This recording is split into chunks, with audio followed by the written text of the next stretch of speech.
চারিদিকে ঘুটঘুটে অন্ধকার, আশেপাশে কোনো মানুষজন নেই, যেন এক ভৌতিক পরিবেশ। ঠিক এইরকম পরিস্থিতিতে মাঠের মধ্যে এই আলোগুলোকে দেখে মনের মধ্যে একটা কৌতূহল হলো। কেন এই আলোগুলো মাঠের মধ্যে দেওয়া হয়েছে, কিসের আলো এগুলো, কেন মাঠের মধ্যে এই আলোগুলো দেওয়া হয়েছে, বিভিন্ন রকম প্রশ্ন মনের মধ্যে জাগছিল। এর মধ্যে গাড়িটা চলছিল না, হেঁটে হেঁটে যেতে হচ্ছিল, কারণ রাস্তাটা খুবই খারাপ ছিল।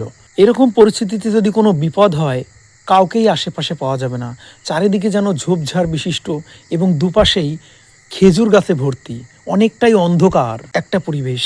দূর থেকে দেখে মনে হচ্ছিল এটা হয়তো কোনো কবরস্থান, তাই কবরস্থানে আলোগুলো দেওয়া রয়েছে। কিন্তু যখন অনেক কাছে চলে গেলাম তখন মনে হলো না, এটা কোনো কবরস্থান নয়। তবে মনের মধ্যে খুব কৌতূহল হচ্ছিল যে কেন মাঠের মধ্যে এমন আলো দেওয়া রয়েছে।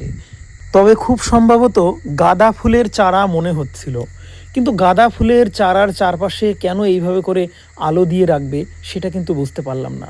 তো ওখানে আর খুব একটা বেশি দেরি করিনি, এগুলো খুব একটা ভালো মনে হচ্ছিল না, তাই ওখান থেকে খুব তাড়াতাড়ি চলে এসেছি।